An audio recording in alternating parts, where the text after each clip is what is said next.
students. Today we will read chapter The Buddha. Part first में हमने पढ़ा कि सिद्धार्थ का जन्म हुआ, ठीक है। लेकिन एक प्रिस्ट आए, साधु जो थे, मंक, उन्होंने कहा कि ये जो आगे चल कर के बड़ा होके ये क्या बनेगा, एक साधु बन सकता है या तो शक्तिशाली राजा बन सकता है, ठीक है।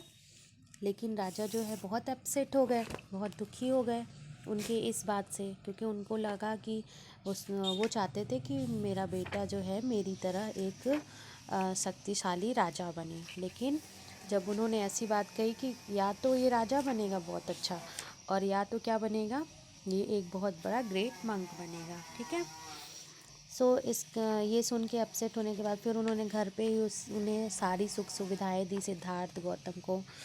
और देवदत्त उनके कज़िन हैं, चचेरे भाई, तो देवदत्त जो है बहुत जलते थे इनसे, ठीक है, प्रिंस से। और एक दिन क्या किया कि उन्होंने तीर धनुष से एक श्वान को जो है एरो मतलब शॉट मार दिया, ठीक है। और एरो जो है उनको श्वान को लग गया, श्वान नीचे गिर गया ज़मीन पे, और बहुत ही दर्द में वो छटपटा रहा था, ठीक है। तो सिद्धार्थ आए, उस घायल पक्षी को उठाया और उन्होंने जो है उसकी जो धनुष एरो थी जो लगी हुई थी उन्हें, उसको निकालते हैं और उसके बाद उसको बहुत ही केयरफुली उसका नर्स करते हैं, मतलब उसको अच्छे से मलहम वगैरह लगाते हैं ना, उसका इलाज करते हैं। देवदत्त जो थे वो बहुत गुस्सा होते हैं इस बात से। और फिर देवदत्त वॉज एंग्री, बहुत क्रोधित थे वो। He went up to the prince and said give me swan back to me, I shot it, it belongs to me. और वो जाते हैं राजा के, प्रिंस के पास जाते हैं और उससे कहते हैं कि ये मुझे वापस दे दो जो पक्षी है, क्योंकि मैंने इसे मारा है और ये मुझे मुझे चाहिए, ये मेरे लिए है ये। But Siddharth refuse and said no, you tried to kill the poor bird, I won't give it to you. Siddharth बोलते हैं कि नहीं नहीं, मैं आपको नहीं दूंगा, क्योंकि आपने इस बेचारे गरीब पक्षी को मारा है और ये मैं ही रखूँगा, आपको नहीं दे सकता। Their disagreement was brought before the royal court. After hearing both sides of the story, the judge decided to give Siddharth to the swan. अब जब ये पूरी बात बहुत बढ़ जाती है और ये बात राज दरबार में चली जाती है, तो राजा कहते हैं, पूरी बात सुनने के बाद उन्होंने डिसाइड किया, निश्चय किया कि सिद्धार्थ को स्वान मिलना चाहिए। Life is the most precious in the world, they said, who ever saves a life has more right to on a creature that the person who tries to take its life। और राजा ने बोला कि life जो है बहुत important होती है संसार में, और जो इसकी रक्षा करता है वही हमारे लिए महान होता है, ठीक है। तो हमें मारना बहुत बड़ी बात नहीं होती है, बचाने वाला बहुत बड़ा होता है। When Siddharth was 6 years old, his father decided to get him married. जब सिद्धार्थ मात्र 6 साल के थे तभी उनके पिता ने निश्चय कर लिया इनकी शादी करने का। He was married to Yashodhara, और उन्हें शादी कर दिया यशोधरा नाम की लड़की से। The young couple was very happy, दोनों बच्चे बहुत खुश थे शादी से। In a few years they had a son and named him Rahul. और उसके बाद उनके कुछ साल के बाद, जैसे जब बड़े हुए, तो उनको एक बच्चा हुआ जिसका नाम रखा उन्होंने Rahul. King Suddhodhan was not content now that Siddharth had a lovely wife and son. He will never want to leave the kingdom, he thought. अब राजा शुद्धोधन जो थे उनके दिमाग में अब ये आ गया कि सिद्धार्थ के पास तो खूबसूरत सुंदर बीवी है, एक प्यारा सा बच्चा है, तो वो कभी अब राज्य को नहीं छोड़ेगा। He will now become the great king, अब ये जो है एक महान राजा बन जाएगा। क्योंकि राजा को तो हमेशा एक डर भी लगा रहता था ना, वो मंक की बात उनके दिमाग में चलती रहती थी। But the king was wrong, लेकिन राजा गलत थे। Siddhartha begin to feel restless soon after Rahul was born. जैसे उनके बेटे का जन्म हुआ, वो और भी ज़्यादा अपने आप को अच्छा फील सिद्धार्थ को नहीं हो रहा था। He was tired of the life of luxury in the palace, और वो बहुत जितने शान शौकत ये सारी चीज़ों से राजा जो महल में थी उससे वो बहुत थक चुके थे। He began to think about the people of his country and how they live. वो लोगों के बारे में सोचने लगे कि इस संसार में लोग कैसे रहते हैं। So one day he asked the charioteer Chandak to take him a tour through his kingdom। और उसके जो रथ चलाने वाले होते हैं ना, सारथी, उनसे वो बोलते हैं, चंडक नाम उसका था, उससे बोलते हैं कि चलो मुझे भ्रमण कराओ राज्य की। As the young prince travelled through the kingdom he saw people suffering for the first time in his life. और जब वो ट्रैवल करने के लिए अपने राज्य में निकले तो उन्होंने बहुत ही दुख से भरी हुई ज़िंदगी देखी लोगों की, कि कितना लोग दुख भुगत रहे हैं। First she saw an old man walking slowly across the road, next she saw an sick man groaning with pain. एक और उन्होंने पहले देखा कि एक बूढ़ा आदमी है, बहुत धीरे धीरे रोड को क्रॉस कर रहा है। फिर दोबारा देखा उन्होंने कि एक बीमार जो व्यक्ति पड़ा हुआ है, बहुत दर्द से करा रहा है। ही आल्सो सा the body of a dead man being carried away. उन्होंने ये भी देखा कि कोई मृत्यु, जैसे किसी की डेथ हो जाती है तो कुछ व्यक्ति लेके जाते हैं उस डेड बॉडी को, तो उन्होंने भी ये चीज़ भी देखी उन्होंने। Siddhartha asked Chandaka, does everyone become sick old and die? He replied, oh yes prince. तो चंडक से सारथी जो उनका था, उससे सिद्धार्थ ने पूछा कि क्या ऐसे ही सभी पर आदमी जो होते हैं बूढ़े होते हैं, बीमार होते हैं और मर जाते हैं? तो उसने कहा, हाँ प्रिंस, ऐसा होता है। This is the law of nature, यही है प्रकृति का, यही कानून है। On the way back to the palace, Siddharth saw foresight a monk with a calm and peaceful look on his face sitting under a tree। फिर उन्होंने जब घर पे वापस आए तो सिद्धार्थ ने एक और चौथी चीज़ देखी कि एक साधु है, बहुत ही पीसफुल, बहुत ही काम होके एकदम शांति से, उसके चेहरे पर एकदम शांति है, और एक पेड़ के नीचे बैठा हुआ था। Siddhartha went up to the monk and said, who are you, what are you doing? तो सिद्धार्थ उस मंक के पास जाते हैं, साधु के पास, और उससे पूछते हैं कि तुम यहाँ पे क्या कर रहे हो, ठीक है। The monk replied, I am a monk, I have given up everything I own so that I can try to find peace. और मैं एक मंक हूँ, साधु हूँ, और मुझे शांति चाहिए, इसलिए मैं यहाँ पे बैठा हुआ हूँ। Siddharth was impress by the words of the monk. और बहुत इम्प्रेस हो जाता है सिद्धार्थ उस साधु की बात से।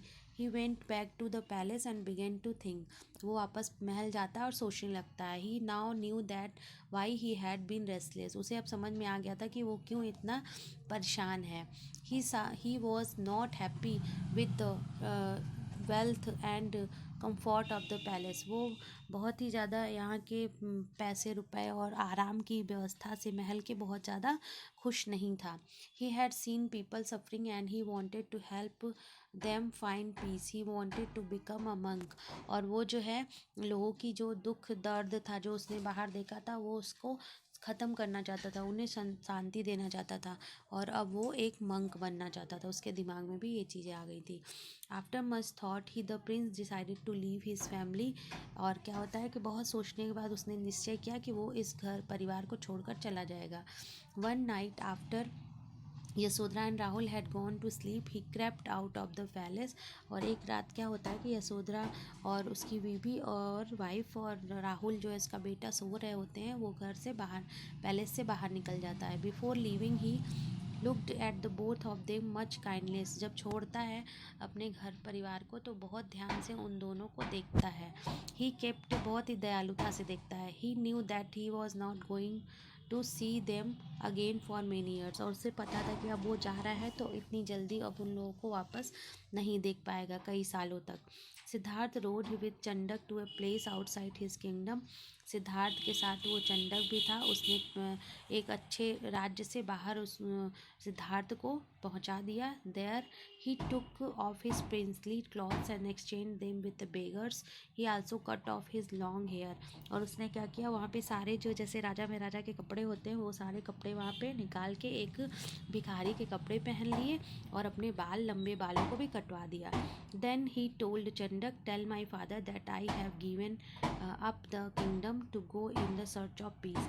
और चंडक से बोला कि मेरे पिताजी से जाके बोल देना कि मैं जो हूँ राज्य छोड़ चुका हूँ और शांति की तलाश में जा रहा हूँ। I will either return someday as launches or I will fail and die. अगर मैं बहुत मैं सीख जाता हूँ। अगर एक अच्छी ज़िंदगी और सारी चीज़ों को पीस को मैं समझ जाता हूँ तो मैं तो वापस आऊँगा, अदरवाइज़ मैं मर जाऊँगा या फेल हो जाऊँगा तो मैं मर जाऊँगा। Chandak left to tell the king that this sorrowful news, और ये दुख वाली खबर जाके चंडक राजा को सुनाता है। Siddhartha walk to many places, Siddhartha बहुत जगह जाते हैं, इधर से उधर, इस जगह से इस स्थान पे जाते हैं। He talk to many sages along the way to seek their advice, और बहुत से संतों से मिलते हैं, उनसे सलाह लेते हैं, उनसे सर्च पूछते हैं कैसे क्या करना है, लाइफ में क्या होता है। But no one could give him the answer he was looking for, लेकिन जिस प्रश्न की उनको आंसर की तलाश थी उस प्रश्न का उत्तर किसी के भी पास नहीं था, किसी भी सन्यासी के पास नहीं था। Soon he gave up the eating and went to difficult fast, उसके बाद उन्होंने धीरे धीरे खाना छोड़ दिया और बहुत ही कठिन जो है फास्ट यानी व्रत करना शुरू कर दिया। ही thought that by the punishing himself he would find his answer, और उन्हें लगा कि जब मैं अपने आप को खुद पनिश करूँगा, दंडित करूँगा, तो मुझे सारे आंसर मिल जाएंगे।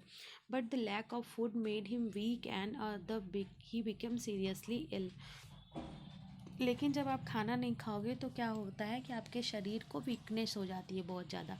अ विलेज गर्ल सुजाता सा his condition and took care of him till he become better, और एक जिस गांव में वो रहते थे, वो सुजाता वहाँ की एक लड़की थी, उसने जो है कंडीशन जब देखा इनकी तो उनकी टेक केयर करने लगी कि जब तक ये ठीक ना हो जाए। When he was well again Siddhartha gave up his harsh life and decided to focus on meditation. उसके बाद जो है जब वो सही हो गए सिद्धार्थ, तो उन्होंने ये हार्श जो कठिन इतना लाइफ जीने का था वो छोड़ दिया, और उन्होंने डिसाइड किया कि अब वो मेडिटेशन करेंगे, ध्यान पे फोकस करेंगे। One day after bathing he walk to large banyan tree, एक दिन नहा करके वो एक बड़े से बनियन ट्री के पेड़ के नीचे बैठ गए। He sat down and vowed, I will not leave this seat until I have found what I am searching for, और उन्होंने वहाँ पे प्रण लिया कि मैं इस पेड़ के नीचे तब तक बैठा रहूँगा जब तक मुझे मेरे सवालों के जवाब नहीं मिल जाते जिसकी मैं खोज कर रहा हूँ।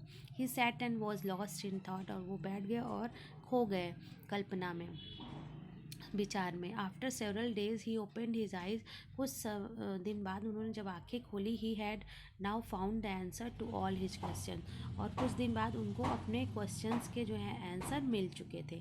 ही was 35 years old by then, उस समय वो 35 साल के थे। He had been living like a monk for more 10 years, उन्होंने जो है 10 साल तक और मंक की तरह ज़िंदगी बिताए। Now he started teaching people what he had learn, उन्होंने इसके बाद जो है सभी लोगों को जो है ये पाठ पढ़ाना स्टार्ट किया, सिखाना शुरू किया। He said nothing last for ever, कुछ भी ख़त्म नहीं होता है कभी भी। All of us will grow and die, हम जो है जीते हैं और फिर मर जाते हैं। Do not give too much importance to material things like money, youth and looks, और हमें जो है कभी भी इम्पोर्टेंस नहीं देना चाहिए मटेरियल्स को, सामान को, पैसे को, जब मतलब कि यूथ यंग हो आप तो, और अपने लुक्स को। Do not blindly follow someone, live your life with honesty and compassion, और कभी भी हमें किसी को फॉलो अंधविश्वास किसी पे नहीं करना चाहिए, किसी को फॉलो नहीं करना चाहिए, हमेशा जो है अपनी लाइफ को ईमानदारी के साथ जीना चाहिए। People were very impressed with his teaching, they started calling him the Buddha which means the enlightened one और the one with the knowledge, और उसके बाद लोग जो है इनकी बातों से, इनकी उपदेश से बड़े इम्प्रेस होने लगे, प्रभावित होने लगे, उन्होंने जो है उनको बुद्ध कहना शुरू कर दिया। बुद्धा का मीन्स होता है कि जिसके पास बहुत ज़्यादा नॉलेज हो, जिसके पास प्रकाश हो, नॉलेज की, ज्ञान का प्रकाश जो दे। The banyan tree under which he sat was called the Bodhi tree meaning the tree of knowledge, और जिस पेड़ के नीचे, बनियन ट्री के नीचे वो बैठते थे, उसका नाम भी बोधि ट्री पड़ गया, और जिसका मतलब होता है कि जिसके जो ऐसा ट्री जिसमें ज्ञान का प्रकाश हो, ज्ञान ही ज्ञान हो। For many years Buddha traveled to many places teaching people, as he went many people joined him and they formed the संघा और द ऑर्डर। उसके बाद कई वर्षों तक वो ट्रैवल करते रहे, एक प्लेस से दूसरे प्लेस से, और जाते रहे, उपदेश देते रहे, बहुत से लोगों को ज्वाइन कर लिया अपने संघ में। फिर ठीक है, they lived according to the dharma which were Buddha principle, और वो धर्म के अकॉर्डिंग चलने लगे, और जो भी उनके शिष्य बने वो बुद्ध प्रिंसिपल्स यानी उनके नियमों के हिसाब से चलने लगे। His son Rahul also join the संघ, उसके बाद उनके बेटे जो थे राहुल भी, वो भी संघ को ज्वाइन कर लिए। His message of peace spread through out the world, और उनका मैसेज जो है पूरे वर्ल्ड में चारों तरफ फैल गया। After Buddha left this world his teaching were noted down in a collection called Tripitaka meaning the three baskets. और उसके बाद जो है बुद्ध के जो नहीं रहे, उनके जो उपदेश थे वो कलेक्शंस का नाम था the three basket. Tripitaka means मतलब थ्री बास्केट के नाम से उनकी जो कलेक्शन बनाई गई। Buddhism is the religion based on the teaching of Buddha, और बुद्धिज़्म आप जो बौद्ध धर्म को आप जानते हो वो किसके उपदेश के बेस पे बना हुआ है, बुद्ध के उपदेश पे, यानी बुद्ध के नाम पे ही उसका बौद्ध धर्म की उत्पत्ति हुई। ठीक है। So students, if you have any type of problem you can discuss with me. Okay, bye bye.